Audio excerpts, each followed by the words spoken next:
Welcome back to the Simple Talk. My guest today is Cary Pierce, a friend, a musician, a fellow brother in faith. Just to update you guys, as you know, I took about a year off and really excited to be back. As I was just telling Cary, there's never any agenda within any of this. It's not like I'm making a bunch of money. It's just to talk to and listen to interesting people, and frankly, to spread some goodness into the world. Each one reach one. Caleb Hodges, you can't see, is behind us, a fabulous young producer, and a new venue. We're in my back house over here on Stanhope. So really excited to have Cary here today. I think let's just start here.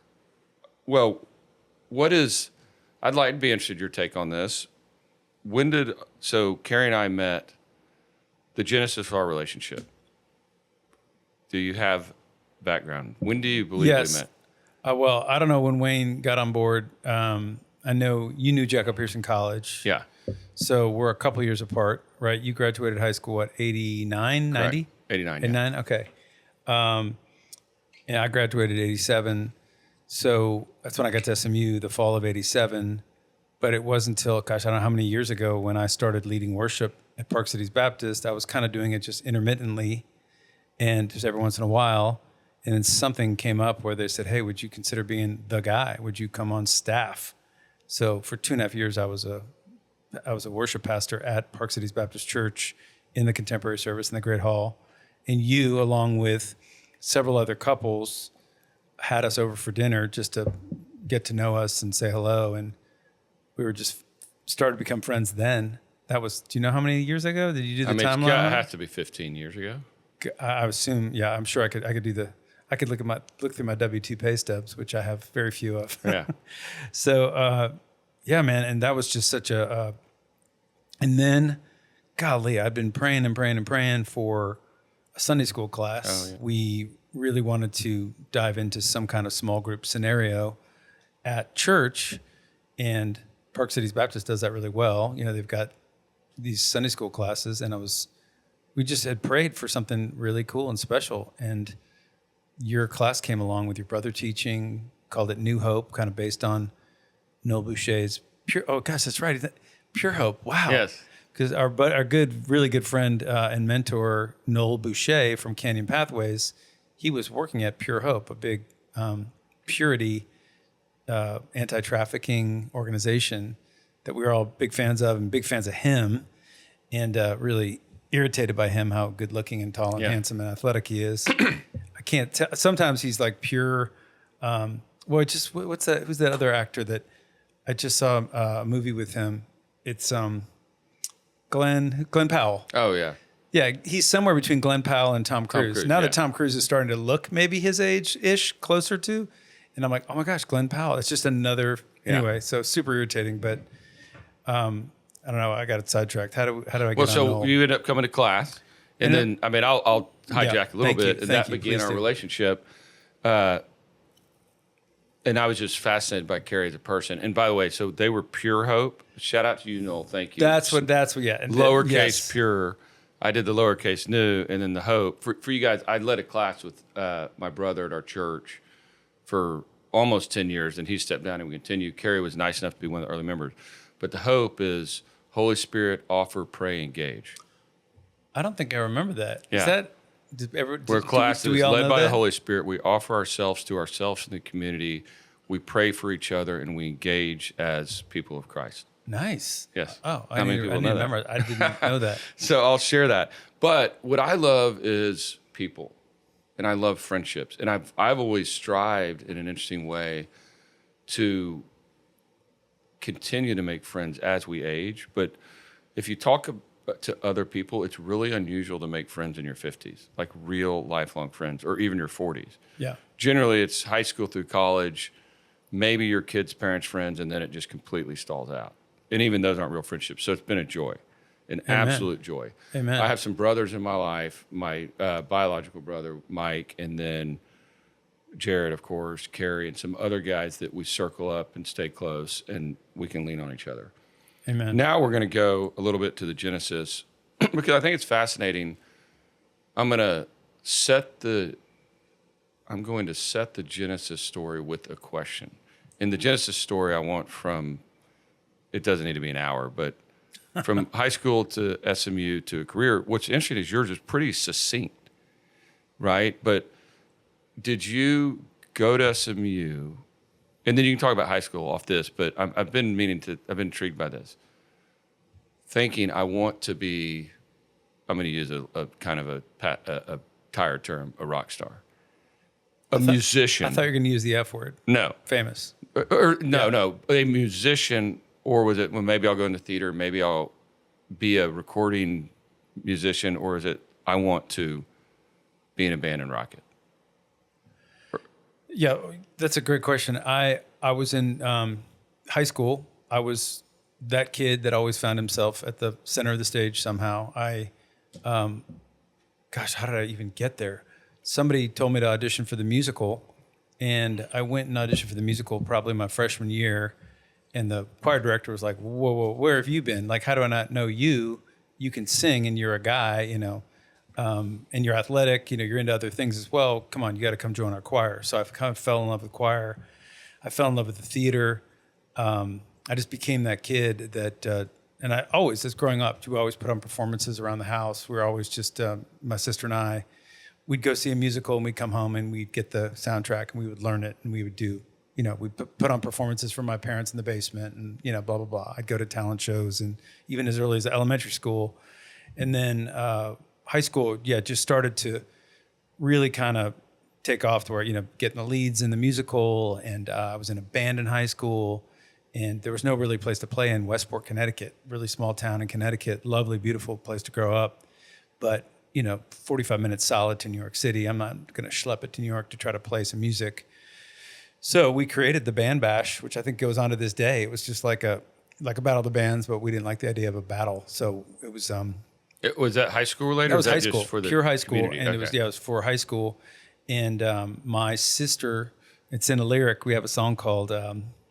what's it called? Young and Free. And in the lyric, it said, my sister dated drummer boy, parents' basement, we made some noise. The stars, the stage, the lights, the girls.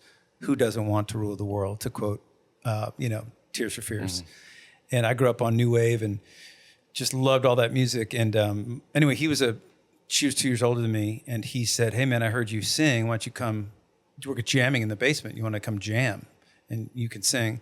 And so I had another guy that played guitar. We played soccer together, and we started this band, Pseudo Blue, in high school. And we were sophomores, and they were seniors, and we had no place to play. Like I said, started the Band Bash, and we couldn't believe it when we kind of put it up like, hey, submit your tapes for the Band Bash. It was like 10 people, entered. I was like, how do we have 10 bands at my high school, and Staples High School? And even back then I was kind of hooked on the whole idea of producing an event, of creating a t-shirt for the event. This is 1980, whatever. And we're like making t-shirts, and you can imagine back then how much, hard that was to just go get done and create posters and, flyers. And I was just kind of hooked on the whole idea of, and then going to, getting to play in front of your peers. And I don't know, we probably had 1,000 people come to that theater, and the entire floor was all dancing people. I went bananas, and I've got a video of it. I'll show it to you sometime if you're interested. Terrible video, but, and I think that was, I was hooked. And then when I got into SMU, I applied, I've been doing a lot of auditions. I had an agent in high school, and I was going into the city and auditioning for film, TV, commercials, soap operas and stuff. Got really close on a bunch of things, but never really landed anything. And, but I was going in and doing my deal, and sorry, totally got sidetracked because this little miniature baby Jesus. There's a little Jesus over here on the and Wayne just it's knocked a him gift over. for you. Yeah, Wayne knocked him over because everyone needs a little Jesus. So I'm getting lost on my. Well, okay, so this is fine because I'm always going to pick up for us because I like to ask the questions that I know people want to hear. Yeah. Right. So. You were so there really to me was almost 3 channels, which was theater, classical choir, which I don't know what you technically call that, singing, and then music / band type, eclectic performance based music. And did you go to SMU into did you think I'm going to be in the theater and drama? Well, yes, and I finally remember what I was talking about when I mentioned New York City. Yeah, because you were going into the city. I've been going to the city so frequently for auditions. So I had literally applied to SMU. I went down, came here, looked at it. It was one of those nights where it was super stormy, rainy, really windy, like almost tornado weather. But then the next day was just that like 72 degrees, sunny, mid-September, perfection.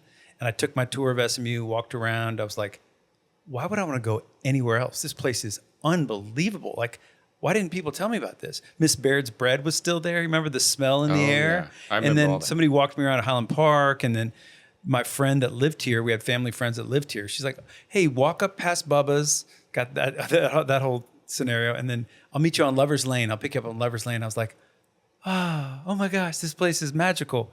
And so I had already gotten in early. So I cruised through high school. I mean, high school was a blast senior year. Okay, hold on, because this is important. But almost there. But then I went into the city because I saw in the paper, just randomly saw that SMU was holding auditions for the theater department. There we go. And I was like, oh, well, I do auditions all the time. I've auditioned for some really crazy things like Alvin Ailey Dance Company, which your niece will appreciate that. I auditioned for all kinds of stuff just for the experience. So I thought, I'll just go audition for the theater department, maybe in case I want to take a major theater class or something when I get to SMU. I didn't really know what I was doing. But I went and auditioned, and the next thing you know, I get this scholarship offer. I don't think they even knew that I was already in early. You know what I'm saying? Like, if they already knew I was in early, why would they bother with a merit scholarship? So they gave me this big scholarship. And so I was like, I talked to my parents, and my dad was like, I'll split the scholarship with you.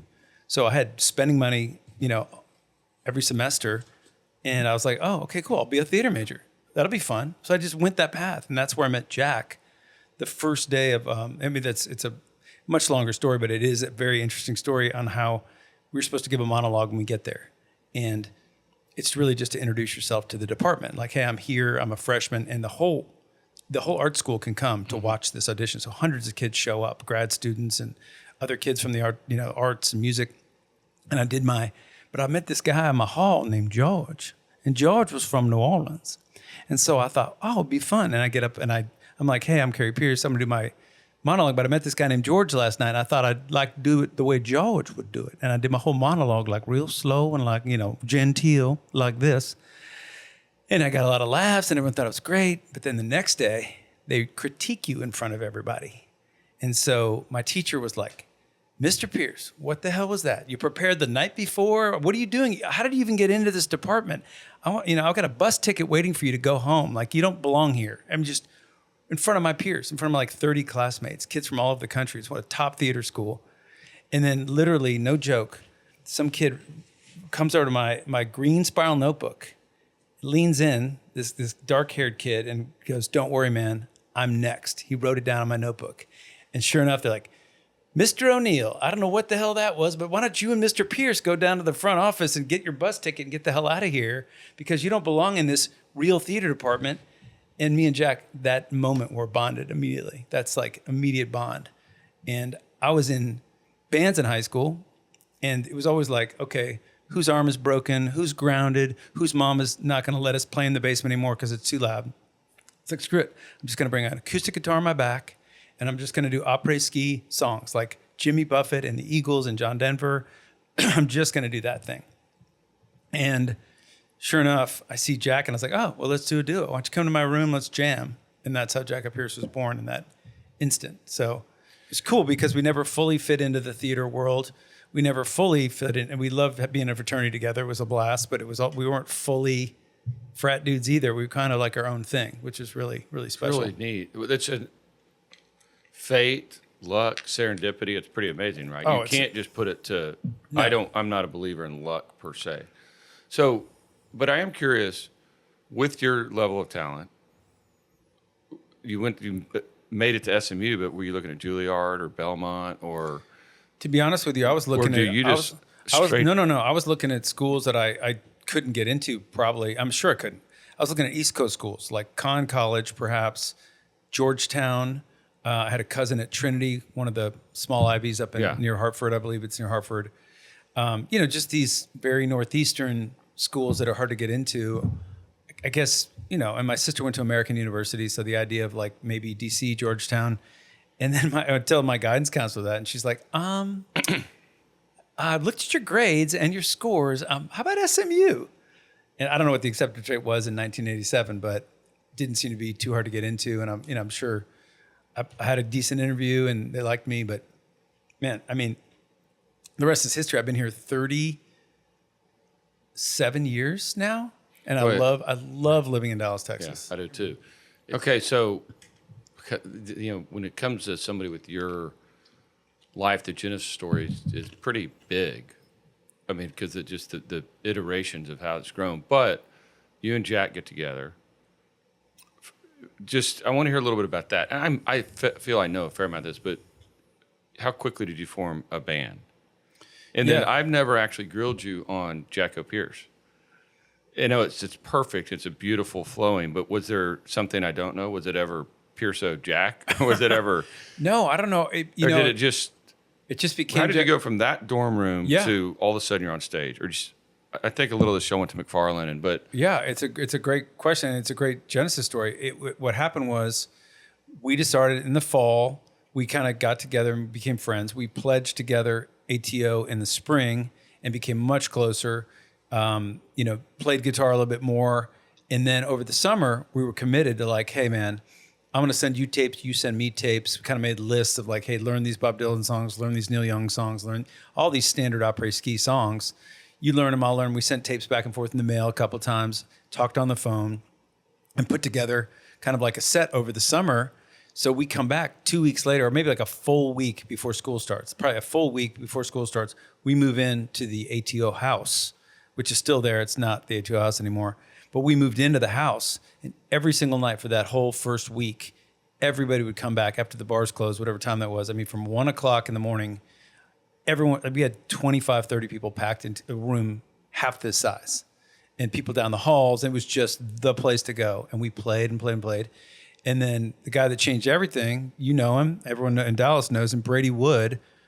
He was the social chairman. So he was a junior. We were sophomores at this point.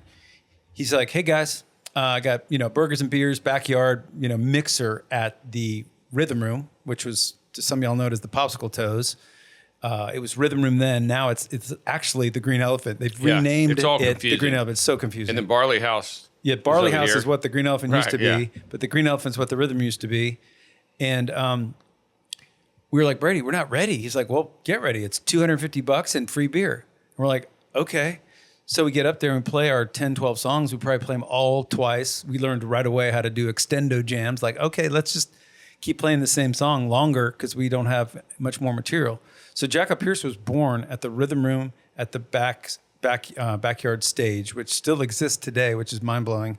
We're threatening to go back and do something really special for like some kind of go back and do something really special there. But that's how it was born. So that happened come fall of '88 right away, and then we became. There was a guy named Jim. Shout out to Jim Sargent. I hope he gets to hear this. I'll forward it to him. He was a super sweet guy. He was a few years older than us. He was graduating. He might have been in grad school. I can't remember, but he was leaving. And he had every Tuesday night gig at Mimi's. It was $1 cover. God, Mimi's Pub. It was on Greenville, just south of Southwestern. The crazy thing is I couldn't live a mile from there. Yeah. Jack and I, so we played every Tuesday night for, almost 2 years. And so talk about cutting your teeth and the residency factor. So any young musicians out there listening, I can't tell you how much more you grow by playing in front of people on a regular basis and learning how to deal with people that have their backs to you, that don't care, that, we've played shows where I started playing and nobody was in the room, not even the bar back. He was in the way back, Like we actually started writing songs just because we were bored. We just started writing like a song like Free. We just started writing chord, just strumming those chords. Jack would play harmonica and we just make stuff up on the spot and it morphed into a song. So that is the very humble beginnings. And then you'll appreciate this. In addition to the every Tuesday, since Brady owned Brady, of course, our manager owned the Rhythm Room, he got us to play every Wednesday. So we would play outside, and Rhett Miller, a lot of y'all know from the old 97s. Huge, yeah, he was just, huge. One of our heroes, he was younger than us, but we were like, oh my gosh, this kid is, he's just so talented. and had done so many things. Had already had his own CD out, and in high school was on the cover of the Observer. I mean, we're just like, so he would play inside with his band, the Sleepy Heroes, super esoteric there. But he'd play inside and we'd play outside, and that went on for like a year and a half. So those couple things, we just became kind of one of the things to do on a Tuesday night or Wednesday night. So our fraternity brothers and a bunch of little sisters and sorority girls would come see us. Our entire career was based on that fraternity sorority kind of, and we played mixers all the time, backyard parties, and then well, I don't know where you want me to slow it down. I want to tell the people listening, because if you aren't our age, if you weren't in Dallas, oddly in 80, I'm going to call it 87, 88, 89-ish, there was a burgeoning music scene happening in Dallas. Deep Ellum was different then than it is today. Not saying it's good or bad, it was just different. And you had Edie Brickell and the New Bohemians coming out of here. Down in Austin, you had the Archangels, you had Rhett Miller, you had Soul Hat, like all this, a lot coming out Joe of Rockhead, Dallas. Bob Schneider's, all his different people Scabs, Ugly Americans. Jenny Esping actually was coming up in that crew. I produced her record. I was going to say her solo record, but I think her only record I produced. Because she was in my class at Highland Park, so we would go see her wherever she went. Shout out to Jenny. Yeah. I think it's Jenny Kirtland on Correct. her record. Yeah, Jenny Kirtland. So, shout out to Jenny. But there was a music scene here. Jack Ingram. Oh, yeah. He was, you're playing Mimi's, he's playing Adair's every Tuesday or whatever night it was. Well, the best part about Jack Ingram, if y'all know, he's a country star. He used to come see us play because he was a year or two younger than us in our same fraternity. So he would come see us play and look at us and be like, A, I want to do that. B, if those guys can do it, I can do it. Yeah. And then he used to come to the Rhythm Room. I used to host an open mic night and a new music night. And he would come play, and he always bring like a handful of people, and I always make him go last because then the people would stay and drink beer and stuff, and then I get paid more or whatever. And he'd just be like, "Oh, come on, Cary, my brother's in grad school. He's got to get back to work. Can I just go now? Can I just play now?" And we played tons of shows together growing up. Well, yeah, y'all blew up because then y'all did the Jack and Jack deal at McFarland. Oh my gosh, no, we played. Or where was that? It was at Moody. Moody, I'm sorry. Yeah, wow, that's huge. Pair of Jacks. Pair of Jacks. Yeah, I don't know. The place holds like 15,000 people. I'm sure it's a basketball arena, and we had the Pair of Jacks big show.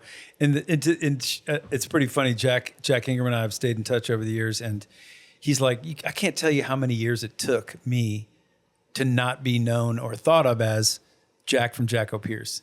Because we were so connected for so many reasons. We would go out and we would share a band. Like we would use his band, they would open, and then we would steal his band from him, and we'd be the headliner. We just played countless shows together, and he's just been a good friend for a long time. So yeah, Jack, I'm going to send this to him.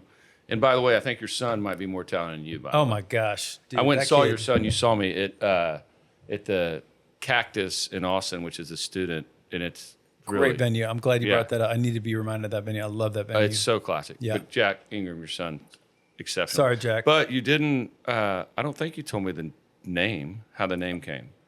Oh, people say you dropped the Jack O and in. Pierce, Jack and Pierce, Jack and Pierce, and then it was like, and some people called Jack like, hey, Jacko, what's up, Jacko? And it was like, I think Brady probably was like Jacko Pierce. That's it. And then our first tagline was just a couple of guys. So if you have an old classic shirt, which I'm surprised you don't have one. We may need to bring it back. Just, dude, it was like, your fonts, you have very limited fonts back then. So it was like Courier. Remember Courier looks like a typewriter?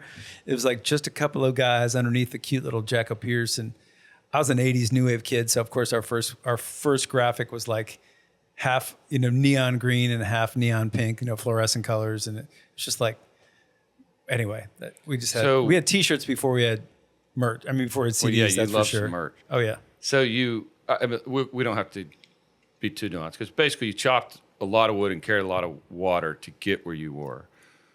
And then you signed the big contract. And what year was that? Yeah, we signed with A&M in 93. We started to get courted. But hold on, were you senior or were you out? We were out of school. This is the crazy part. We really started being a band in, truly started being a band in 88. We were signed 5 years late. Within 5 years, we were signed. So it's pretty unusual. It's crazy. And we, huge part of it was the scene you're talking about. There's a band, they used to be called Little Sister, but then had changed their name to Sister Seven. Patrice Pike is the lead singer. And they had just gotten signed to Arista, and they had their own records. You know, they were independently distributing their own records, and that independent distributor was in touch a lot with this lawyer that got them a record deal. And then after that was done, the lawyer said, "Hey, what else you got? This is a great hotbed of music. What's going on?" And then she said, "Well, nobody can touch Jaco Pierce. I mean, they've sold so many CDs, it's ridiculous." And so immediately this guy, Jim Zumwalt out of Nashville, the attorney, said, "Okay, I'll check him out." And looked at our calendar, whatever it was. We were playing in Nashville like the next week or something ridiculous. It was just so serendipitous. He goes there. You'll love this. He goes to the show at Exit In, which is a iconic venue, still there today. He goes to the front door to get in, and the bouncer's like, "I can't let you in, sir." He's like, "I'm Jim Zumwalt. I'm an attorney. I'm just here to see the band. Maybe get them a record deal." And he's like, "The fire marshal's already been here twice, sir. We're oversold. I can't let you in." So Zumwalt had to walk around down the alley up to our RV to come meet us because he couldn't even get in the front door. So when I teach to Highland Park High School, I get to teach the Highland Park Lit Fest every year. I'm always like, "So what do you think? You think he was annoyed and hacked off that he couldn't get into the front door? Or do you think there were dollar signs in his head?" And all the kids are like, "Dollar signs." So sure enough, he's like, "This band can do business." So he talks to us. It's in our song. If anyone's tracking with this, we have a song called "Our Time," and talk about a Nashville lawyer. Well, he got wind of some Texas dudes at the Exit In. He shared a couple whiskeys with the boys in the band, and he said, "Boys, I'm going to get you a deal."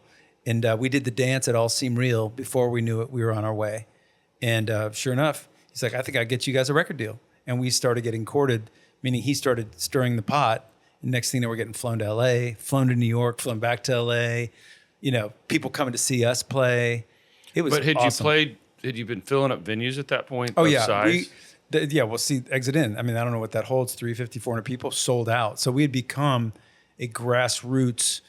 We were we were up there with all the other great. I mean, we were not doing as much as like Widespread Panic or the Samples, but we were following Samples was a great example of who we were following in the footsteps of, trying to, and learning from them and trying to, I don't know if you've heard of the Samples. I'm a huge fan. Of course, yeah. So I'm a huge music fan. I think most of y'all know that now. Oh yeah, because the Smiths were somewhere in there, right? Remember the Smiths? I mean, Smith, like from huge. That's new wave. They're much bigger, Yeah, but they were huge. But huge, yeah. I think they were coming about in that time frame because I think I remember finding them in college. Yeah. Meet Is Murder was the name of the album. Okay, but the band Rising signing the contract. What year was that? The contract signed? 93, and then we got connected with T-Bone Burnett. Okay, because here's why I ask. Yeah. I was at college, and like you, we had a very interesting to fun looking back on it, but bad music. When my senior year, it was Cinderella, Scorpion, Twisted Sister. That was big hair music, right? We can go down the list. Motley Crue, they were the left. Guns N' Roses came along and started changing it back to real rock a little bit. And then I will never forget, I was at the fraternity house in Austin, and this real rough, like, garage sound started coming on, and it was grunge. And that blew up, wiped out the big hair music. But you guys were coming along the same time as grunge was. Yeah. Which grunge was a complete genre shift for that demographic. But I guess you were so different that it worked. Man, we were kind of we were more lumped in with the Indigo Girls, Tracy Chapman. Who were also taken off at that time. Yeah, that was a very But do you remember grunge time. coming onto the scene, or is it not? Man, it's interesting you say that, because it's one of my biggest, more radio stories. I got a funny story. Nirvana changed a lot. Oh, I'm trying to remember when, I don't know if you know about that epic. It was it's been documented. Nirvana came to Trees, and the thing had been booked 6 months prior. This happens a lot. A band books a show at where Trees is an appropriate venue for them that moment. Yeah. 6 months from now, they could probably sell 15,000 tickets. It's just crazy. So it's a completely oversold. It's insane. Kurt went bananas. It's a long story, but he literally twisted his guitar around and slammed it down on the monitor board, which really pissed off this guy Turner, who was like 6'6", with shaved head, with skull tattoos on his shaved head. And he was so pissed off, he jumps up to protect the board for him to go for another swing. Well, Kurt comes back for another swing and instead hits him in the head with his guitar, and blood's everywhere. And the guy's going to kill him. I mean, he's going to kill him. He's going to put his hand, he puts his hand through, he finally finds him. He's getting into a cab to send him away. And he puts his hand through the window to like punch him in the face. It was just unbelievable that was all happening. Like, I don't know when that was happening. And Brady owned trees at that time. So we're hearing all this, but I can't remember like the perspective of, and I never felt like, oh, we need to be more grunge. It was just so, well, I say far left because it was far left coast. Yeah, and we wanted to be cooler. Like we started adding a band at some point, The first time we ever played with a band was on Conan O'Brien in 1994 when the Bring On the Weather came out. First time we ever played with a band. And I think a lot of our people in our circle were like, oh, you need to start playing with a band. And we just kind of kept growing from there and adding players and became a live rock band. Did you ever see us with a full band? No, because you had the band, recently you did a bit of it with the Mustangs, or what was the band called? We call them the Mustangs, yeah. Which I think is cool. And they're super cool. I mean, it's great to have. It's just tough when we only play 1 to 3 shows with a band a year. Mostly it's Jack and I, with our guitars on our backs flying to, as you know, a very typical run, fly to Atlanta, play a show, get the rental car, go to Birmingham, then go to Nashville, fly home, 3-4 night run, and then fly home. That's like our typical thing now, which makes sense. We tried touring with the band for like a whole year, and it was amazing. We loved it. It was so fun. And we're like, wait a minute, why are we broke? It's like, okay. 5 hotel rooms every night and 5, That's why I love talking to musicians, because just that Cobain story, you have 50 of those. Oh man! But no one even knows. I mean, like it's so neat. So I lived with Brady. I lived with Brady when that was going on, and he's like panicking and freaking out. I don't even know if he was there or I hear about it. He's on the ground, boots on the ground. Like, hey, this is my club, and it's about to explode. It's pretty crazy. What is the biggest venue you guys played at the peak? Man, we played Blockbuster Rockfest, which was when Viacom, which owned Blockbuster, they moved their headquarters to DFW, and they put on the biggest ticketed event of all time. It was called Rockfest, and I think the next weekend was like Country Fest or something. Where did they hold it? They held it at Speedway out in, what is that, Grand Prairie, where the Speedway is? The Texas Motor Speedway? Yeah, Texas Motor Speedway. They held it out there. I guess it's been there that long. Yeah. It was every band you can imagine. It was Counting Crows. It was No Doubt. It was Bush. It was, every band that was gigantic at the time was on that stage and ended up partying back at the Green Room, which Brady also owned. Green Room, Dark Room. We ended up partying after the thing with Rob from Matchbox 20, Adam Duritz from Counting Crows. Like we became fast friends because we had T-Bone Burnett in common. T-Bone Burnett produced our record, also produced Counting Crows' big record. And so we're like fast friends, and we had a great, it's just like such a party. Anyway, that was the biggest event we'd ever played, and it was like 500,000 people in attendance. So there's a picture of me wearing all white. We had a stage where we wore all white, like is that the cover of Finest Hour. Yeah, I was wearing all white. I can't remember what Jack would do, but I might have to put that picture in the show. Yes, I can. Because the hair is epic. You've seen it? Have you seen? Oh no, not that picture. But there's a picture. There's a picture of me standing out. I went out and stood on what they call the subs, like the speakers that you can go stand on.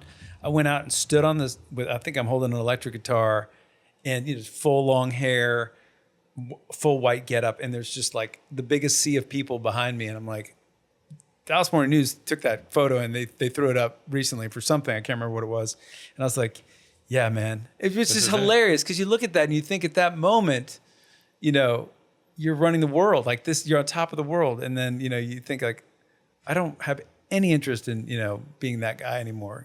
That was so important to me. All that stuff was so important to me, and it was a great run. It was a blast. It was golf carts backstage, and passing by rock stars and be like, oh my gosh, that's so and so. Oh my gosh. Okay, so pause there because I love these. Again, I'm just a music fan and a fan of you, but the same thing I think people want to hear. What is that? And it can be just meaningful to you. Who is that one person that you've either performed with or been on a stage with or on a ticket with that you are in awe of? There's probably several, but somebody that had played with Bono would say. That's a great question. Yeah, and Bono, like my heroes are like right the top of the top. U2's my favorite band of all time. Sting, right there. Police. Yeah, 3-person band that's freaking. Oh my gosh, just so both of those bands, I think the compelling side of them, plus just the punk rock side of Police, just growing up in that time when that was just the freshest, and then out of nowhere, Every Breath You Take comes on the radio, and we're like, what is this? It's just lovely. It's magical. It's beautiful. Was it every party you went to in high school was, that was playing in the background. I'm trying to think, sharing stages with, and you didn't have to be. Well, yeah, sharing a stage meaning you're on the same ticket, or we've shared stages with so many people, from Dave Matthews, John Mayer, Five for Fighting, Vertical Horizon. We toured with a ton. Alanis Morissette we played with in Austin, and Jack I forgot about this. She's top of my list to see, by the way. Oh man, it was hilarious because that was her height, and she was so big that her management or like tour manager was like, because sure we're backstage together, and sometimes that can get weird. Yeah, I do have a funny Dave Matthews backstage story, but her manager was like, just don't look Alanis in the eye. I was like, oh my gosh. I just thought that was probably hilarious. She was probably so, and you can understand though, if she's that age and the biggest person on the planet at that moment, she's just like, oh my gosh, I can barely get through the day. If I'm backstage and people are all looking at me, just let me go do my thing and crawl back on my tour bus and go away. So we thought that was hilarious. But I mean, Dave Matthews. Yeah, the Dave Matthews thing, that was hilarious. Again, kind of that 6 months out thing when you book something. Well, we were playing the Gerald Ford Amphitheater in Vail, Colorado, which is one of the most exquisite venues in the world. The backdrop, of course, is Vail Mountain. Yeah, it's beautiful. Yeah. And it's just so beautiful. It's a outdoor amphitheater, grass. And we get there. It's supposed to be Freddie Jones headlining, Dave Matthews in the middle, and Cary Pierce opening. By that time, Dave Matthews was the biggest band on the planet. They were huge. So they roll in. And I don't think they even let anybody know in advance. They just roll in. They go, yeah, we're headlining tonight. Yeah, sorry, Freddie Jones. And nobody could say a thing. It was just one of those things. And they're like, yeah, we're taking over all backstage. Yeah, you guys don't have a backstage anymore. I don't think Freddie Jones even got a backstage. And they're like, yeah, we're just taking over the whole thing. And me and Jack were like just a duo at the time. We were even a band. So it was like, okay, whatever. That's hilarious. We knew of Dave, and we knew, we're just like, sure, man, whatever, dude. Yeah, you guys are the biggest band on the planet. So that was hilarious. Just being trumped in the biggest way backstage. That was the biggest. Anyway. God, these become difficult because it's like a choose your own adventure book, and there's so many things I can ask. It's like, where do I go? Because, or John Mayer, by the way, I become a huge fan of his. I was unaware how talented he was. I hate to admit it. I thought he was just some kind of ballad guy, and then I saw him with the Grateful Dead. Oh yeah, and thought, that human being can play the guitar like very few people. Man, that was, what an incredible career. But I don't think anybody saw that coming, that he was going to be the next head of the Dead. I did. He opened for me in Chicago a million years ago. My manager, Greg Latterman, was managing me and was my record label, Aware Records. When I went solo and did a solo record in 2000, when Jack and I broke up for 5 years, I did a solo record, and Greg signed me to Aware Records, and he had this new kid, John Mayer. He's like, I'm going to have John come in. I'm going to have him open for you. I did 2 shows at Shuba's, this tiny little great club in Chicago, sold out. And he's like, I'm going to have John come in a day early. You guys just hang out, write, play songs, whatever, get to know each other. And so we totally hung out, had a great hang. And he played me Bodies of Wonderland. And I was like, he'd just written it. Yeah, so did you have the eye to say, okay, that guy's talented? Oh, bro. I just go, dude, to the point where I was like, let me be real with you, because I've had my highs and my lows, and I had some big wins and big record deals, publishing deals. Had more money than I knew what to do with in my 20s, and I just was like, more than anything, I just said, John, you're gonna do really well, and you're gonna make a lot of money. So I just want you to stay real focused on preserving that wealth that you're gonna generate. And you're welcome, John. You're welcome. John Mayer, my pleasure. Check it out. My pleasure. But that he was so, and then he went and played, and he was such a monster live that I was just like, oh my gosh, it was just so amazing to see what he could do at that age and that level, and how he just destroyed the crowd. And I mean, we're sharp guys, but I've never been around anybody as sharp and fast and quick as John. We were just sparring back and forth, and he was just so quick and so funny and so sharp, and just like keeping up with him was, really kept you alert. And same when he was live, and then he sat in with me on a song or two. And then, even better, I think they kicked me off the stage. I think we were doing "A Girl," Beatles song, "A Girl," and I think we did it. And I think I brought somebody else from a band called Reveille. I think maybe he opened the show or something. I can't remember. I think it's Jason. And those two are like real musicians. And I think they were like, okay, we got this, Cary. You can just sing. You don't have to play or whatever. It was a magical hang with, getting to witness front row to two John Mayer shows that he opened for me. And that was it. After that, he never opened for me again. Right. So. There's a great, you and I have both seen this for you guys out there that want to hear it good. He has probably one of the best 5-minute interviews on why to be sober I've probably seen. Oh, cool. I send it to you, but you may not remember. But it basically just talks. And I don't think he was mired in drugs and alcohol. He just being present. Yeah. Just all of it. But I do want to talk about that, and then we're going to have to fast forward. Or we're going to be here all day. So, what I've always thought was so hard would be hard for me. I can't remember if one day it dawned on me to be a musician that gets big and travels and plays, why they get on downers and uppers. It just dawned 100%. On me. Yeah. Even when I saw Brandon Lake and Phil Wickham, I looked at that schedule. There was like 11 days in a row. Yeah. They sold out American Airlines Center twice, so that's two 17,000 person shows. They'd come directly from Austin. They sold both of the Moody out there. How do you got no sleep, so maybe drink a little bit to go to sleep, and then maybe take a red pill or whatever the pill is to get. I can totally 100%, see it. 100%. I mean, it appears a big part of my regime was, not even too long ago, and this isn't major. I could tell you all kinds of, we used to do Jaeger shots before we went on stage, and then whatever we did to come down and calm down. But even just a few years ago, I would immediately want to come off stage at 10, 10:30, even 11. I'd want a glass of wine in my hand because we'd be going out to talk to the people at the merch area. We'd go. I needed to kind of get come down a little bit, and also I wanted to acclimate with them because these people all been drinking. They got 2, 3, whatever drinks in them, and I'm going to go out and face them. So I was like, okay, and this was years ago, and then.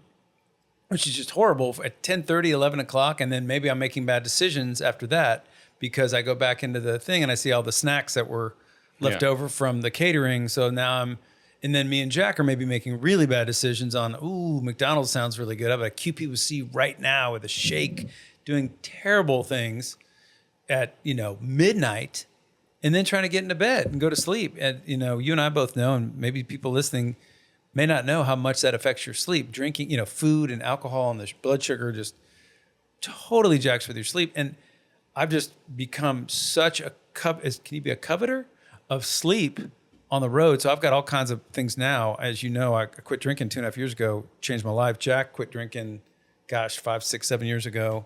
He's been clean and sober. Praise God. Let me say something though, because I want to encourage people.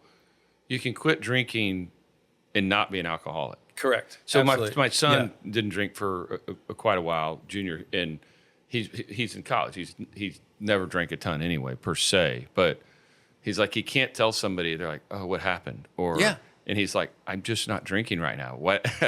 That's how ingrained it is in our culture. Oh, dude. That if you say you don't drink, everybody thinks you drove a car into a school bus or something. And I remember, I'll never forget, I didn't drink. Because I would consider you a casual drinker even when you drank.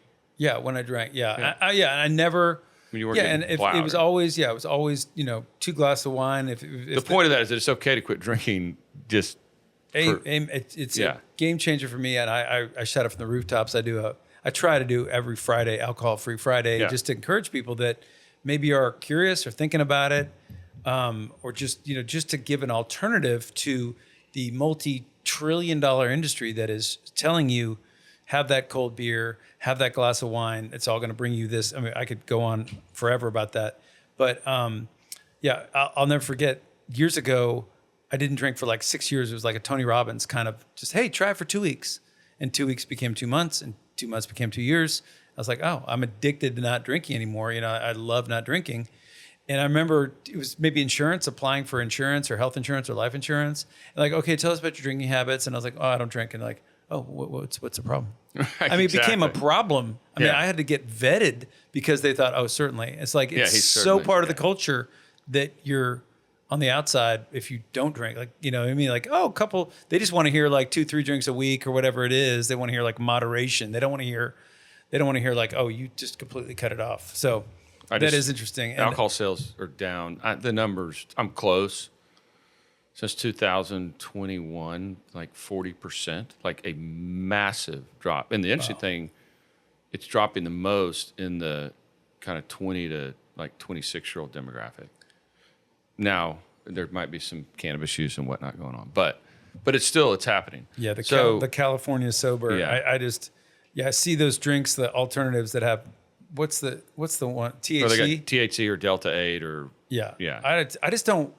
This is something you and I have talked about. We don't have to go down this rabbit hole, but I definitely have become way more aware of, all this stuff is escapism. So the idea, and I brought this up at our Tuesday morning group we have a men's group that we all meet together on Tuesday mornings.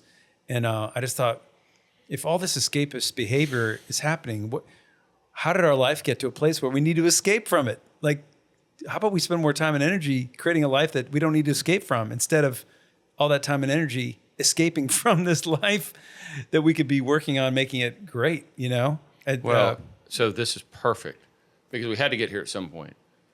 You created the perfect rock star lifestyle and you just wanted to escape it to a degree. The story where I'm getting to the art. To tower. To the tower. Yeah. Where you by all means, you were at the top. Yeah. Right? By any for us it was a big it was our by any kid that just starts out in his garage to get where you were. So you created a life that looked perfect to a degree. Yeah, we were signed to Conan, and I mean it was insane. Yeah, we were signed to A&M, and we were in New York promoting our next record called Finest Hour, which is our second major label release. Full on tour bus, full on giant trailer with all our gear, multiple guitars, and had a guitar tech, and had a front of house sound guy, and had a tour manager, world-class tour manager that went on to become John Mayer's tour manager. She's amazing, this woman, Ina Jacobs.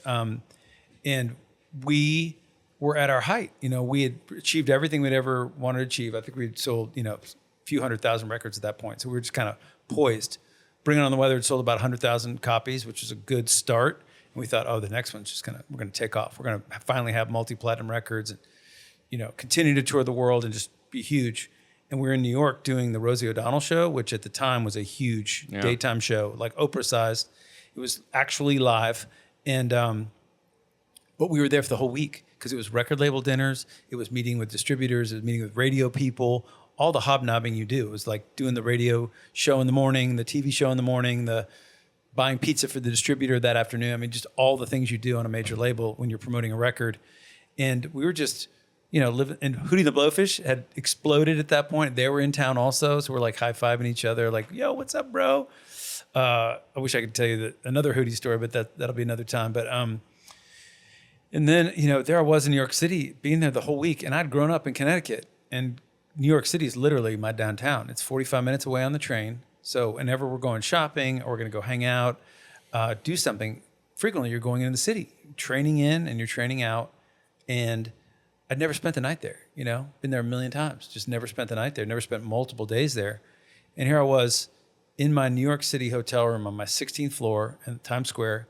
I forget the name of the hotel. It's still there. You could see it. It had a big clock on the side. I think that's gone, replaced by a TV screen, if you can believe it, in Times Square.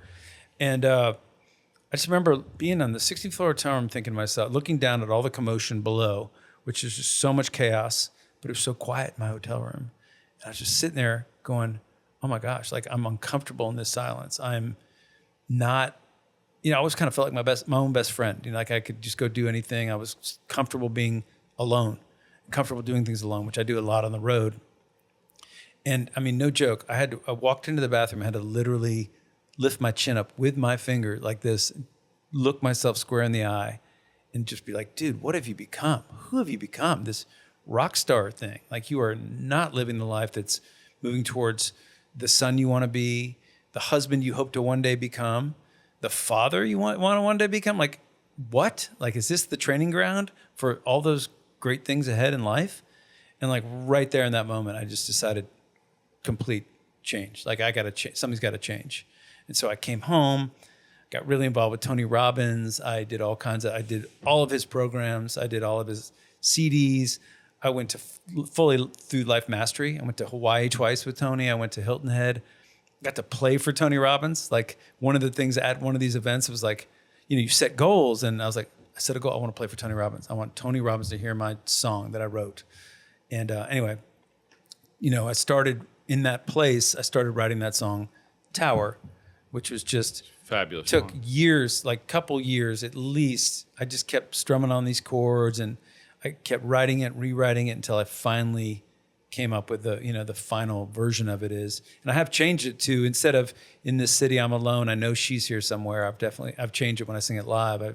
I know he's here somewhere. He's everywhere, and because that's just a huge part of I just because I thought that was my big, turning point in my life. Went home, got my life together. Ended up within that 3 months, I was like, okay. One of the problems is dating women, like thinking I'm this I could play rock star and bounce from city to city and think I can be that guy. That's not working. It's not working at all. Like, I feel really bad about that, and I don't like it. I don't like that side of me. So I was like, let's just take that down to 0 for a while and just chill. And then, sure enough, 3 months into it, I'm at the Deep Ellum Cafe with one of my managers, and I meet, my soon-to-be wife, and we get married really young. She's really young, and we have first baby really young, and I thought, this is it, and anyway, that unfortunately, I did not have Christ in my life. I was not living a life that Christ was not at the center of our marriage. And I didn't know any better. I didn't grow up in the church. I didn't know really. Anyway, the marriage fell apart pretty quickly. And it's just amazing because I was telling you, like, here we are, fast forward 25 years later, the two of us are laughing on the phone together as we are planning our son's wedding together. I've talked to her like 3 different times today, and we will continue to talk. We're hosting a rehearsal dinner together on Friday night. We will, it's all happening, and it's all, completely the Lord, the Holy Spirit that would allow us to get along so well. Her husband is a great guy, and huge blessing. And I've been remarried to my beautiful, wonderful wife for 20 plus years, going on 20 this year. And we have 2 more boys, one 16, one 18, and complete redemption story, but that's where I'm at. It's just amazing to think, that, and I found my way back to the Lord amidst that divorce process when we'd literally separated bedrooms inside our house. We weren't ready to kind of move out yet financially, I don't think. And knowing, like, literally she'd set up shop in a different room, and I just fell to my knees, just crying out loud. Literally onto my knees, grabbing the pillows, that, that guttural cry that only like little kids can do, just that completely unabashed, just letting it all out. And it was on that moment that I knew. I literally put my head back like this and laughed out loud and said, "Oh God, you got me. You got me. Like, you've been after me for so long." And in that moment, I could just sense for the years that he'd just been after me, slowly, surely, just pursuing me, that love always perseveres. Love never fails, and he'd been pursuing me and persevering. And I literally just kept pushing him away. I knew he was there, but I was like, "Yeah, no, I'm good. I just keep doing what I'm doing. It's serving me. I'll take the world instead of you, Lord. I'll take the world. The world's so shiny and fun, and I'm a rock star, and I'm on a record label, and I have a tour bus, and I got guitars, man. I can get up on stage. I can do my, So it was. Well, it's amazing you recognized it, because plenty of people don't. Just so we can get timeline right, then I want to come back to your family and faith. So your hotel room. Y'all were together though. The second album was coming out. Y'all broke up. When did? Yeah, that's a good. Yeah, we.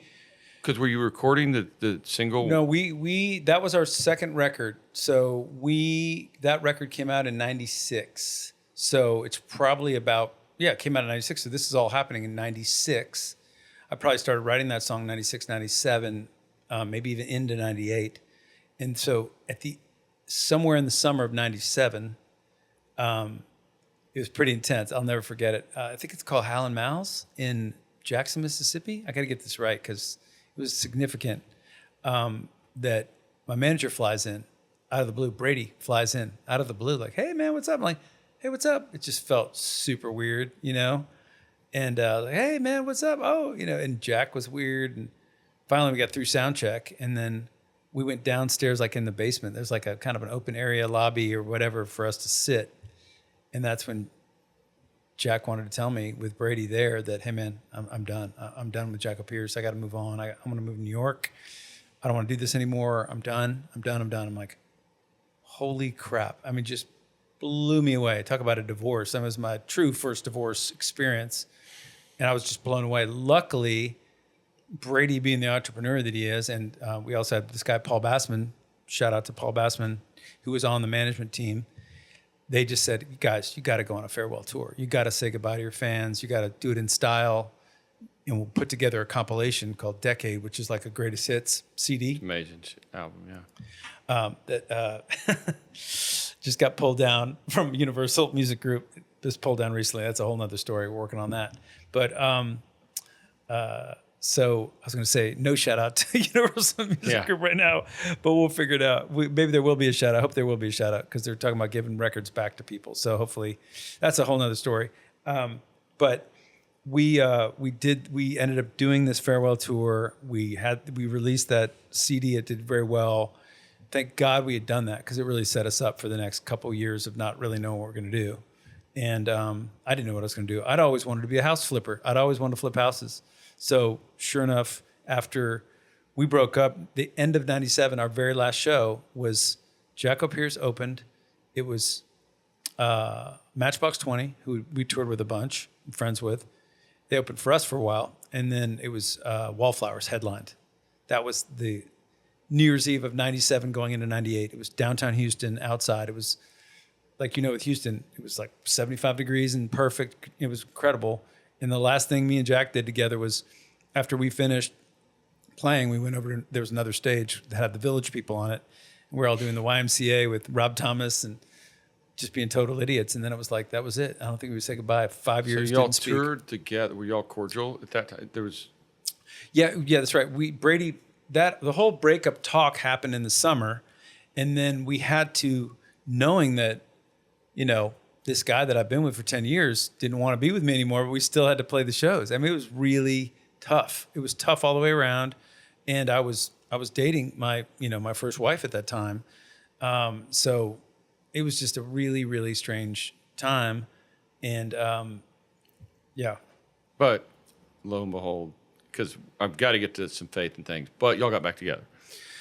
Yeah, we broke up for 5 years. I did a couple solo records. I produced a ton of people. Had a great run producing. I had some success with some co-writing with a big Christian artist named Chris Tomlin. Oh yeah, changed my life. I mean, long story. I don't want to bore you with that story, but Chris and I became friends. Wrote a few songs. Ended up getting a Christian publishing deal. So I was going to Nashville religiously for a couple years. Like writing songs, doing the whole thing, like 10 o'clock and a 2 o'clock write, doing a lot of writing and had some good success with Chris. We got, song called Unfailing Love, Awesome is the Lord Most High, song called Love and With Me, all on his records. And I mean, gold and platinum records and Grammy nominations from that whole world, which is so crazy. You'll appreciate this. I always like when I talk to younger folks about the music business, I'm like, be really specific about your goals. Because I always knew that I have a Grammys. I'd always knew that I have gold and platinum records. And I knew that I'd be in Rolling Stone. And all those things came, well, we were in German Rolling Stone. We got 3.5 stars, right. By the way. Yeah, German Rolling Stone. It's good. Yeah, very good. Yeah, good. But it's just so funny how those things all happened, but they just happened differently than I would have. Yeah. Because I wasn't specific. I wasn't like, these would be my gold and platinum records. Yeah. These would be my Grammys.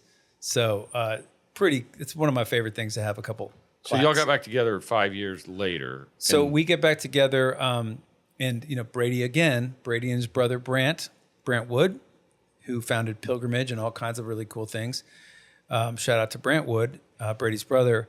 They just kind of kept, because Brant was roommates with Jack for years, so they're real close. And Brady and I were roommates for years. So Brady would kind of work on me, Brant would kind of work on Jack, and it never really came together till one time I was at my lowest going through my divorce.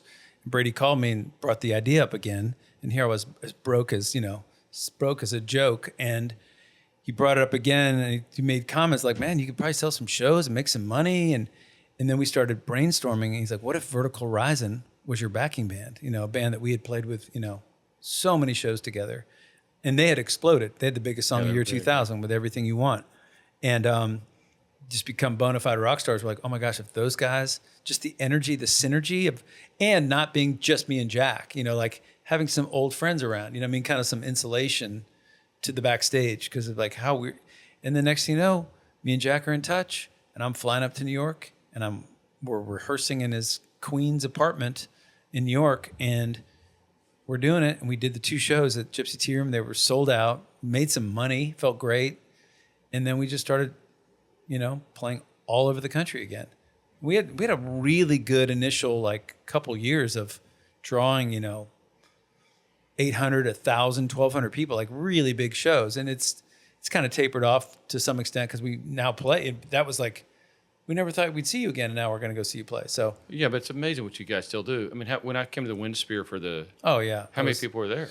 Gosh, 1,800, I think Right. that place holds. Yeah, it was an And amazing. it was full. Yeah, That was was a amazing. really special show.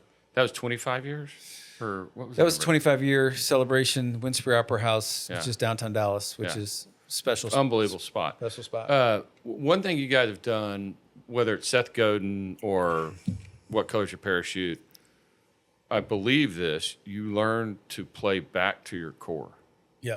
Right? It's just, people are always searching for a new audience or this, but you've got a whole group of people that love you. Now, the beauty, as we talked about with streaming, is it actually grows a little bit, right? I think you'd be shocked how many 38-year-olds probably like you guys. That's what I think, what streaming has been, I think, brutal from an economic standpoint. It does allow artists to exist for a really long time. Yeah. Right? I can pull up my guy anytime. Yes. And I'm like you, I'm an 80s guy, so every once in a while I'm like, I need to hear Midnight Oil or whatever that is, and without digging through old albums. Yeah. So, okay, now let's go to the faith aspect. We got through there. We know how you got to the point. Tony Robbins. Oh, I wanted to say, of course, there's no mistakes in God's world because you got Jordan. In your life, Man. right? And yes. And he's- my son yeah. is now in his son's wedding, which is a whole very, It's amazing. Yeah. That is just the coolest thing yeah. and we never pressed those two guys Not at together. all. A It was couple years weird. ago, I think Wayne was just kind of not floundering or anything, or maybe just searching a Yeah. little bit. And I said, Totally searching. hey, Jordan, just because Jordan was already graduated and kind of on his way, and They're both in Austin. Yeah. George graduated University of Texas, but yeah. isn't that awesome too? I mean, golly, he started off at Belmont. I just had a feeling, I just knew it wasn't gonna stick, and then he ended up finishing at the University of Texas, which is just, as you know, I mean, I'm sure people around the country, whatever, to UT, but man, it's just, there's something real special about that place in this state. Well, it's amazing how life works for him. Now he just shout out to Big Loud. He works for Big Loud, which is, I guess, technically are they? It's a record label and a publishing label, company publishing out of company, Nashville, yeah. and they started Big Loud, Texas, with Miranda Lambert at the helm, with John Randall and Brendan Anthony. I'll be over there Thursday. Wonderful by the way. human. Are we? Yeah. They're back there. Yeah, I've got to meet somebody over there. So, okay, but we're okay on time. But the faith, it's interesting. I mean, you grew up in the music business on the East Coast with no church background, yet you're one of the most faithful men I know. So, but it's not the typical path, which are usually the greatest ones. Gosh, how did this work? Bill Noble introduced you to. No, yeah, even somewhere before in- that. Yeah, before that's a great story. The Parkers, Ben Yeah. and Kristen Parker, just sweet, dear people. Which is a small world because I graduated high school. I know, Kristen. it's such a small world. And they're, live right on the corner. And Kristen called me out of the blue and just said, hey, I'm here with my husband. I'm not trying to be weird. You probably don't know who I am, but we know each other. We've seen each other around town. You've been on our heart like crazy for a couple weeks. It's been kind of driving me crazy. And I talked to my husband about it, and I talked to another friend, spiritual friend they look up to, and the spiritual friend was like, hey, you just need to reach out to that guy. If something's on your heart, something's going on, just reach out and see what's going on. And it was literally like days after I'd fallen to my knees, like I was talking about. So I was wide open. I was a vessel. Like there was like, hey, you got me. I'm open. 3-4 days prior to that, I would have been like, no, thank you. But she calls me up and just said, hey, I don't know what you're up to. I don't know what's going on. God wants me to pray for you. Is there something I can pray for you for? What's going on in your life? And I was like, we never really got too far on the phone. And she said, hey, I got this guy coming over to the house. He's kind of just a businessman in the community. I think he was a dentist or something who'd gone through divorce. He's going to share his testimony. Would you like to come? And I was like, sure, I'll come. So I go and we're having Campisi's pizza. I was like, I had nothing going on in my life. My life was in the toilet. You know what I mean? My wife was leaving me. I had a 1-ish-year-old baby. I'm like, what has my life become? I'm in. So I go to their house, and he does his testimony, and then that never happens again. They were going to do it on a regular, but it just turned into much bigger with Bill Noble. He had called Hole in the Roof, like the story of Jesus, teaching, and his friends can't get the paralytic man in through the front door because it's so packed. So they cut a hole in the roof to let him in. So they call it Hole in the Roof, which is a great name. And they would teach. Mike Moore and Bill Noble would tag team the teaching. And I went one time and I said, hey, do you guys want me to sing? Because I'd gone to church camp and stuff when I was a kid. I accepted Christ early on as a kid, completely fell away in high school, completely fell away in college. But, I kind of knew the drill. And I was like, hey, I play guitar and sing. You want me to come? And I didn't know any Christian songs. So I would play like Bridge Over Troubled Water or, like spiritual-ish songs. And it was hilarious because they were like, what's this guy doing here? And I just felt led to play and became very involved with them, became much closer to Bill. And that group morphed into 2 men's groups. They met on Friday. And Bill Noble, a jeweler here in Dallas, just a wonderful human being. And he just mentored me through the entire process of the divorce. And then, he walked with me to see that I was ready to perhaps start meeting some people again. And he set me up on a couple of dates, and I could go into that. It was just hilarious. My wife has heard the stories, but just some pretty funny. And then my mother-in-law is friends with Bill also. And my mother-in-law had heard from her daughter, like, that she had broken up with this guy that nobody seemed to really like anyway. And like, she's like, yeah, you know what? My daughter finally got, whatever. Because I think Bill mentioned, hey, Cary Pierce. And so anyway, Bill set us up, and it was just perfect. Love at first sight. A shout out to our friend Jeff Sinelli that owns Witch downtown. Since I was so down on my luck, I think he'd give me a bunch of coupons to go get free sandwiches at Witch. And so I went to pick her up at work downtown, and we went to Witch because I had free coupons. And so it was like our first date, and she was so great about it. And it was just the sweetest, most special time for a million reasons. But what's even cooler is that the reason Marla, my mother-in-law, she felt comfortable about this is that she knew my name from Cary Pierce from years ago, like way before any of this happened. Back probably when I was in college or whatever, I had reached out to somebody, like to my voice coach, and said, hey, I get asked all the time, not voice coach, my ear, nose, and throat guy. I said, is there anybody you recommend for voice lessons? And he said, oh, this woman, who's my mother-in-law. And several people over the years had asked me, and I was like, well, I've never been to her, but I was recommended this woman, Marla, for voice lessons. So people would come to her and say, oh, I got your number from, Cary Pierce told me about you, from Cary Pierce.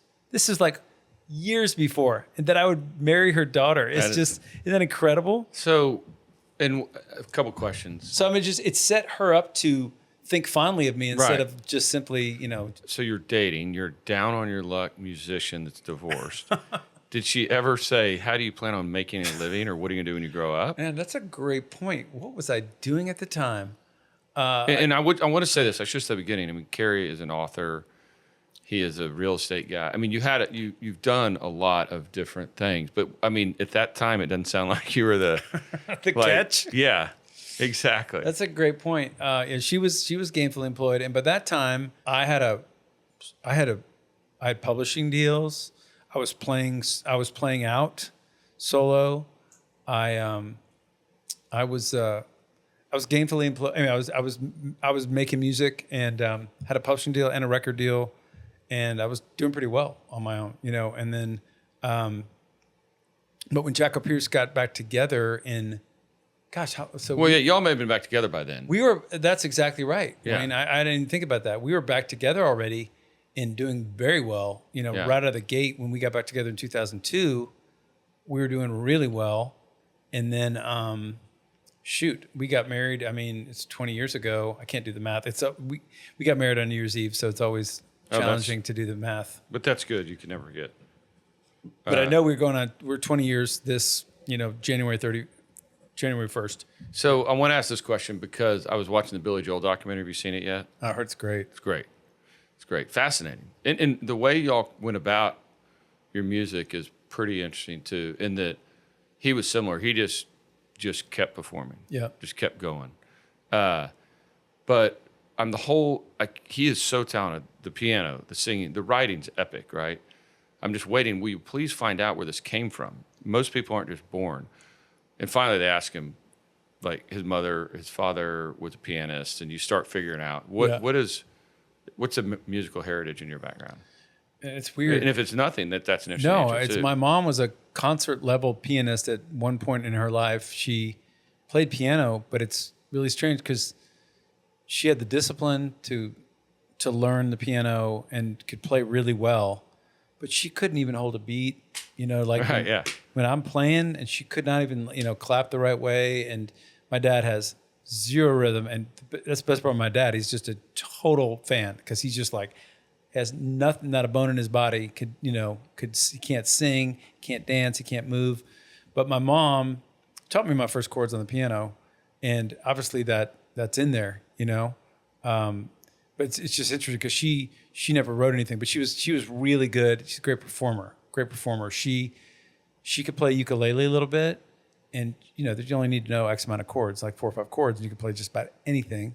And she was great at faking it. You know, I mean, she'd just start a song and be close enough and be like, let's all sing together, you know. And we'd sing a lot of sing-alongs in my house.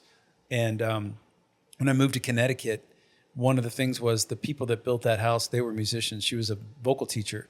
And she had literally built a stage into the house in the main great room. It's only about this high. But my mom's dream was to have a grand piano there, which is the grand piano I have in my house now. You've seen a million times. It got placed up there, and then she taught me my first chords, and we'd have little mini concerts over there all the time, and people come over, and you know, we'd have a sing along, and we sang for every holiday, and you know, so my mom was very musical and very much a performer, so I really definitely. So get yeah, that. it was in the blood to sit. Oh, for sure. And it probably somebody before her, I bet. Have you ever looked? I've never gone spelunking much further than that, to be honest, and that would be an interesting thing. It's very interesting because my son Jordan has perfect pitch, which is a crazy gift, which is wild. It means he can literally conjure up. If you say, you know, sing me an E flat, he'll just kind of look up and look over to the left and, you know, find it and then sing it to you. And it's exact, you know, he can, if you say, hey, sing me Coldplay, Fix You, he'll do it in exact key, you know. Or if you play him something that's off or sped up or slowed down somehow, he'll be like, something, you know. Jordan's like that way? Something's not right. Yes, it's just wild that Jordan has that perfect pitch. I don't have that, but that he got something from me that I don't have. I got something from the rhythm I have. Yeah, but your kids are all they're all musical. Yeah, thank God. And they're very talented. Okay, so let's talk about a few things. We'll begin toward land the plane, as they would say. Exactly. What is just a little bit about your current work, and then I am actually curious about this question. What are you excited about? Besides playing my birthday party, but that's I love that kind of stuff. I'm excited. But what are you excited about? I mean, not the wedding. I'm talking work. And what I've had probably the most amazing year of my career this year. And you know, because you come, you know, we have Tuesday mornings, and I'll sometimes just drag in there and bring a pile of complaints of, please pray for me because I'm just not sure I want to do this or want to do that. The grind. And God has just, just like this is just a perfect example of the kinds of things that have gone on this year that have just blown me away to make me reinvigorated about what I do. Because as artists, you've heard this a million times. If you listen to podcasts, you hear artists talk about the fact that they just wake up one day like, does anyone care? Like, does anyone know what I'm doing? Does anybody really care about this? I mean, gosh, and then once they get on stage, they feel like $1 million.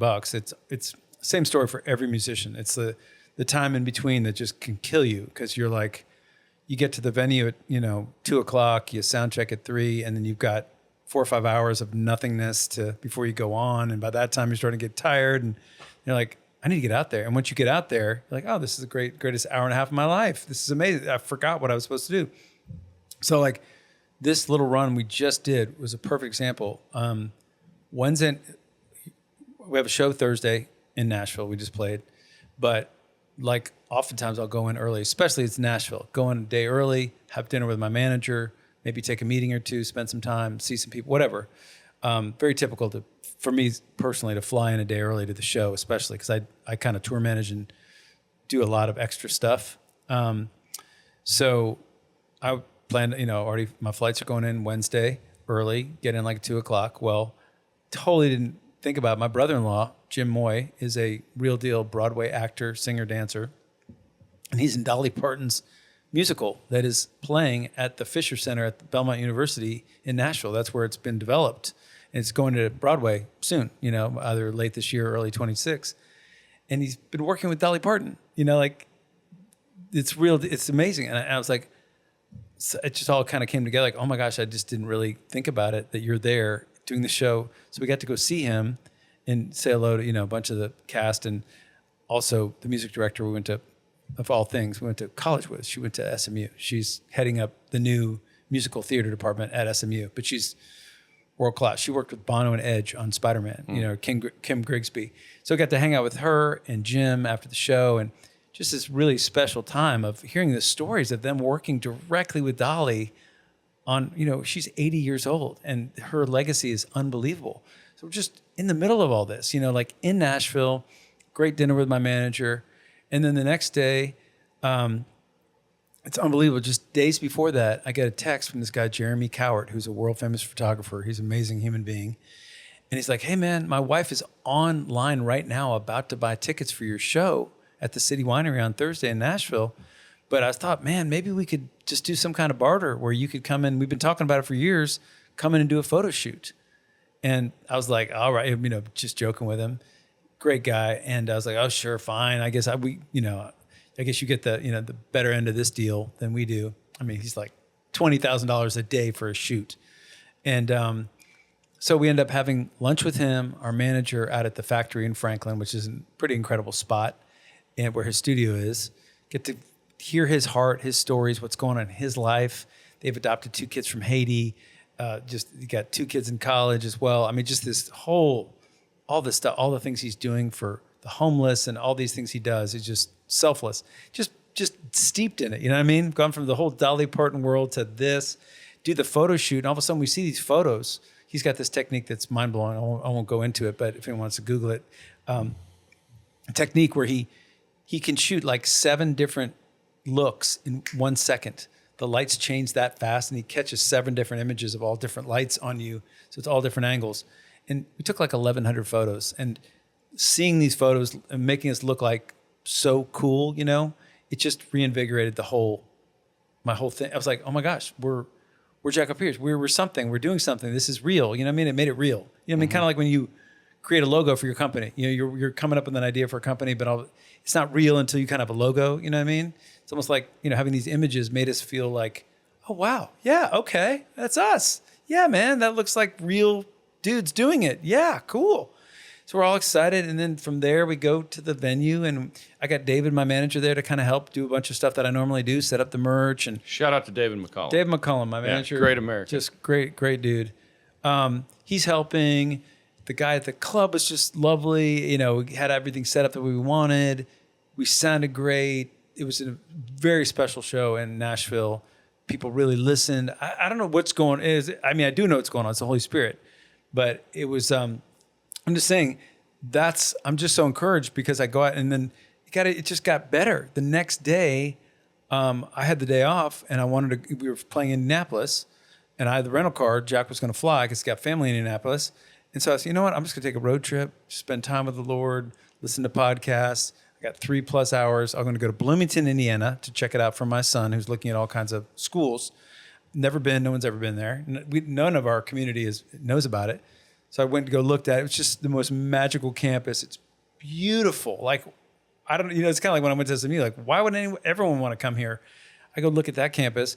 Beautiful day. Just one of those days that just unraveled beautifully. Went to Indianapolis, stayed at this incredible place. It's called Broad Ripple. You would love it. Very Austin-y. I got your voicemail. I was just flipping out. I'm like on a hike and bike trail, walking distance to everything I needed. The coffee shop, the restaurant, I ate it. They had non-alcoholic beer, options for me to have dinner. I love spending time with myself and I love moving around. Anyway, it was just this magical. And then the venue is like a block and a half away from the hotel, in between sound check, and I'm walking back to the hotel. So just constant gratitude, constant like, Lord, thank you so much for this. Is just so amazing. It's like 75 degrees and it was just so beautiful. And I'm going, this is what I do for a living. This is what I get to do. So just to be on that, and I just want to, just to keep that going. So that's a really cool answer. You're most excited about your current work. Because we always live in this place from a Comer, which is, I want this. Comer is one of my favorite lines is when he's John Mark Comer. I mentioned him in the last podcast. The Ruthless Elimination to Hurry, cornerstone book for us. We aren't even enjoying the things we have because we're wanting other things. Yep. So it's often sit back and just you have come. It's like being in the Matrix now. You can see the beauty of it. Yeah. Rather than I need to play Madison Square Garden or whatever, which would be cool, but all that stuff. It's like, man, this is where I'm right now, and how can I make this great while I'm here? And a huge part of it, like listen to your podcast with with Jarrett and with Swale. Huge part of that is getting enough sleep on the road, eating well, not eating at night, not drinking. All those things, they all add up. Because if you go to bed at 1 o'clock in the morning and you still wake up at 6, and you're kind of trudging around with 5 hours and you just kind of feel, and then I gotta get worked up for the next show. You were talking about uppers and downers. For me, it's coffee and L-theanine and magnesium after the show. But that's what I'm taking at night. And then, but there's a real reality to that. But knowing there's a light at the end of the tunnel, especially too, when I'm only out for 3-4 days, if I really can't get to bed, or I will lay in that bed if I know I don't have anything going on. I wake up at 6:30. I will fight tooth and nail. I will go through just to all my log decisions. the hours in the bed, I will just do anything I can to get back to sleep. I made the decisions with Dr. George Burris. went through decision therapy. I have 8 decisions that I rattle off. I'll go through all my decisions over and over and over again. I will do my gratitude. I'll just think of all the things I'm grateful for. I'll do my meditations, my prayers, and then just pray. Lord, just please let me go back to sleep. Yeah. Next thing you know, I wake up. It's 8:30, 9 o'clock. I'm like, yes. Or you don't fall asleep, but you laid there and you got. So I'll do. You got something. You get some kind of credit. I'll repeat Jeremiah 29:11. Yeah. Literally like 150 times, just over and over. And you probably wind up getting some kind of maybe light. Maybe your brain sleep, at least not REM, but. So, okay, let's ask a few closing questions here. Gosh. Yeah, these seats are incredibly comfortable. Oh my gosh! Yeah, once you start realizing. When you move and you're like, oh my gosh, this wooden seat. We're in our late 40s, people. Late 40s. The latest 40s you can have. Okay. I don't always ask one because it can take a while, but this shouldn't take you that long. What do you do daily that may help others? Habits or routines? And by the way, we can both comment on James Clear, Atomic Habits, which is a game changer. So great. I use his. One thing I do that I love that I think it's from Mary Kay, Only Touch It Once, which has changed my life.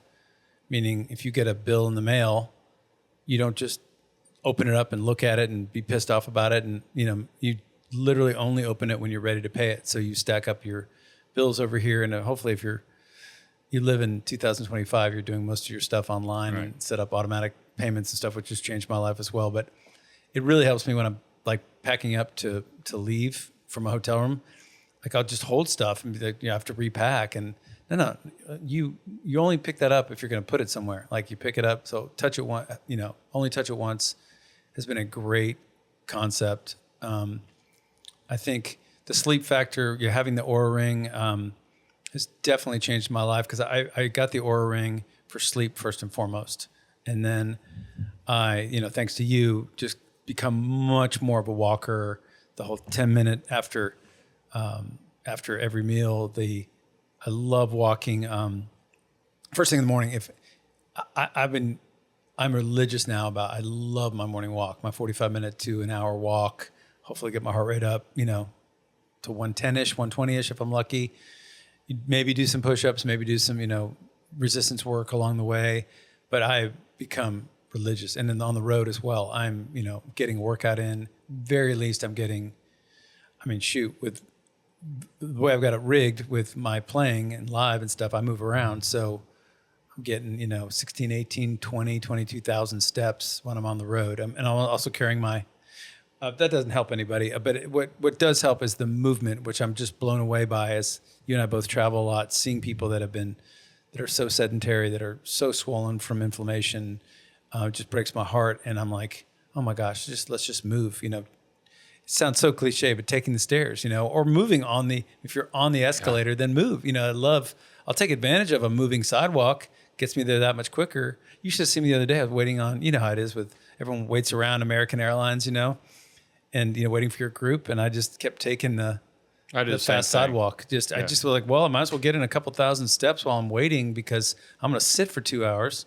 Compression socks when I travel, thanks to you. I use the Incrediwear compression sleeves.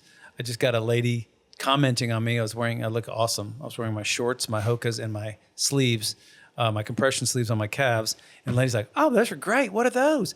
She's like, they're not socks. It's like, that's what I need because my socks get so hot. I just need but I want the compression. And totally connected with the American agent. But that's been huge. Getting my blood work done on a regular basis, taking a look at that. I rarely ever go to a traditional doctor anymore. I'm always looking for, hey, what's going on here? How's everything? How my hormones looking? How's my vitamin looking? All thanks to you going to Alive and Well. We do go to Alive and Well. We love Michael Swale and Alive and Well. But I also go to Formula Wellness. There's a lot of wellnesses out there. Yeah. I do go to Formula Wellness, get my blood work done, check on my hormones. So that kind of thing. And putting stuff like the Atomic Habits, I love how he, puts stuff in your way. If you're wanting to remember something, then you put it by the door. You put it in, you put it in front of this or that. If you're trying to, ixnay a habit, then don't make those chocolate brownies. I literally will cover, my wife will make brownies or cake or something. I will literally take a dish towel and cover it. Once it's covered, it's like, oh yeah, it's not bothering me. But man, if that's out and available, it's just that stupid, but stupid little things like that, like putting things in your way or taking them out of your way. You're trying to, better. It's all Stacking Habits. Yeah. That's a fabulous book. I've now listened to it. Oh yeah, listening and reading. So yeah, it's like I put my workout clothes every night, no matter what. Do the same. And sometimes it's annoying because I'll come home from work. Let's say I got home work at 4:30, and Lizzie's like, "You're putting your workout clothes now?" Yeah. I'm like, "Yes," because I'm up here. Because if I come up at 10 and I'm tired, then I might not. Exactly. So I have discovered do things that have resistance when you have more energy. Amen. And that's why I'm currently using a totally random app and device called Brick. Yeah, I heard you mention that. Because if I get tired, then I'll get into my phone and I know I should turn it Yes. off, and the battle has already been lost. So I can brick my phone. You tap it to this little brick and it nukes everything. It turns your phone into a brick. That's where you awesome. can make calls. I'll show you tomorrow. I grayscale it too, but this isn't about me. No, but I love all that stuff, and that's a huge. We read the emotional, not the emotional, well, that Emotionally Healthy Spirituality is a huge book that we learned from the Ruthless Elimination of Hurry book, which changed all of our lives. And definitely, I don't know if I'd already been doing it, but definitely, I think I had already started that years ago. Like you said, I don't have the phone in my room at night. Absolutely not. Like our boys they don't have, not allowed to go to bed with their phones. The phones are out, they're plugged in, they're turned off. And that is huge for me. Turning that phone off physically, turning it off, plugging it in, leaving it in another room, 50 feet away from where I'm at is a beautiful thing. Okay, so this is always an interesting question. What would you tell your 16-year-old self? Oh gosh. I mean, you know me, I've spent this year really meditating on 1 Corinthians 13, which everyone knows. Love is patient, love is kind. It does not envy, it does not boast. It is not proud, it is not rude. It is not self-seeking, it is not easily angered. I won't bore you with the whole thing, but I've been meditating on that and just literally putting whatever decision it is or whatever I'm thinking about onto that as a matrix. Like, how does what I'm doing line up with these tenets? And just like, I'm semi-disgusted at myself. Just the arrogance, the self-seekingness that comes out. If you just like pull out, you just do a checklist. Like, how, were you patient? Were you kind? There's every single one of those things were violated on a regular basis. I would teach my 16-year-old self, hey, here's literally a template on how to live. Would you like it? I would have refused back then because I was not into, no thank you to your Christianity. Thank you very much. But man, love is patient, love is kind. Just that. That's what I've told everybody that will listen. If you just can start there, as you're in your car. I just got my oil changed today. I walked in, there's 2 guys in front of me. It just looked a little bit like what you might call a shite show in this little... Wait, were you in Steiner Plaza? No. Okay, because that one's completely gone off the rails. Yeah, you know what I'm saying. you just never the same somebody. guy once, never the same guy twice. It's like brand new guy, has no idea I'm not on the computer. Service, Oh, the customer service is just like, it's non-existent. They're like, and you feel like an idiot. And But you put it through your lens, it changes everything. I had to put it through love is patient, love is kind. And love, God is love. So really that 1 Corinthians 13 is describing who God is. Love is patient. Love is kind. He is all the things that he is. It's like, oh, these are things I want to be like. And it really slows me down. And in a great, ruthless elimination of hurry way. And that's really changed the way I look at things, especially as we're going through this whole wedding process. And at every turn, I may want to get a little, flustered or there sure is a lot of opinions. Yeah. That's just the reality. And just being able to, I think about my friends who have girls, that will one day get married, women that will one day get married, and very different scenario for you, my friend. I hope you've saved well. Yeah, exactly. I got 2 in college right now.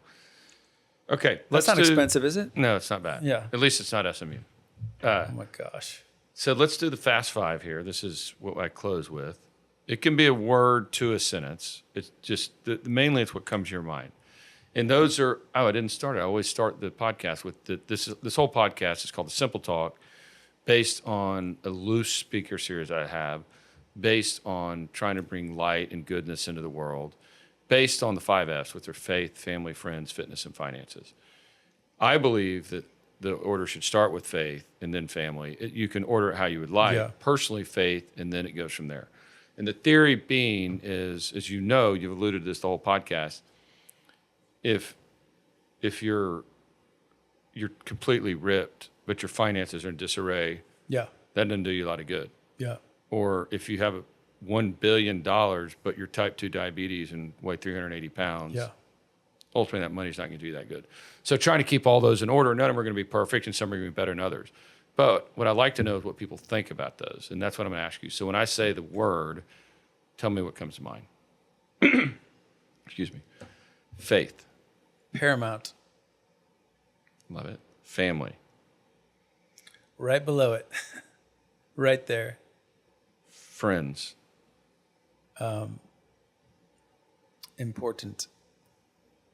Fitness. Key. Finances.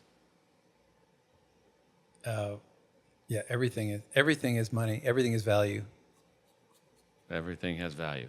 Yeah. Okay. With that, we're going to close shortly. What's the best way for somebody to follow you? Or Jacko Pierce? Yeah, I do. You find at Jacko Pierce for Instagram. We're terrible on TikTok. I'm trying to just throw stuff up here and there on TikTok, but Instagram is pretty consistent, and that's at Jacko Pierce, JACKOPIERCE. And then I also have an at Cary Pierce as well on Instagram, where I do a little bit more personal stuff, and just usually echo a lot of the Jacko Pierce stuff going on. And and then jackopierce.com. We have a lot of fun stuff coming up, like we're cruising from Barcelona to the, in the French Riviera and Rome, a lot of the Mediterranean. We're doing a 7-night cruise. It's we just did Alaska a few weeks ago, and it was extraordinary. Like I just thought, oh no, here's a cruise. And Celebrity was just a next level cruise. So we signed on to go to Europe next July into August, and that can all be found on jackopierce.com. And of course, our schedule, we play all over the country. We're playing, we've got dates coming up all over. So, and we do private events, and they're available for private shows as well. This is my ad. It's a huge blessing that we get to play. Like we got a private event we do for the 5th time. We're playing in Snowmass, which you're invited to. And for these great guys that are from here, but they just had us play once 5 years ago and thought, let's do this every year. It's too fun. So we get to go do that, and we've played some amazing private events this year. Like I was saying, this has been probably the best year of our career yet. And that's saying a lot. Which is amazing. And we've been together, Jack and I have been together for 37 years. So the fact that I can say, and to have a partner like that who we get to dream and scheme together, and he kind of lets me do my thing to an extent. And on stage, if you ever get close enough to him, you can see the dynamics are so perfect. Even the on stage, it's my favorite when Jack, sometimes he plays the no talking longer than others, and it's a whole shtick, and it's so great. So also Spotify, Apple. I mean, I do say this because I care for a few musicians and artists deeply. I really do. Is download, listen. I mean, that helps. What helps the most is when obviously streaming is helpful. That's the first layer, and then saving that song, saving it to a playlist, sharing it with a friend, putting it on a playlist, sharing that playlist with a friend, whatever. That stuff really helps. Yeah, and then the algorithms. The algorithm kicks up. People, they love to see that you saved it, that you care, and we're getting turbo on. Like we got another single coming out. It's coming out. I don't know when this podcast comes out. By the time this is out, I pre-downloaded that one. Oh, good. Yeah, you can pre-save, which I didn't even know that existed. That helps a ton. The pre-saving helps a lot, and we have a new single coming out called "So Long, Move On." It's just you're gonna dig it. It's a great, fun song. So I'd say to the listeners, if you can find me, you can DM me on Facebook or Instagram. Yep. And if you have any questions for Cary, Jacko Pierce, anything. So with that, Cary, God bless you. May you be blessed all of your days, my brother. Thank you, brother. Thank you for being here. Great time.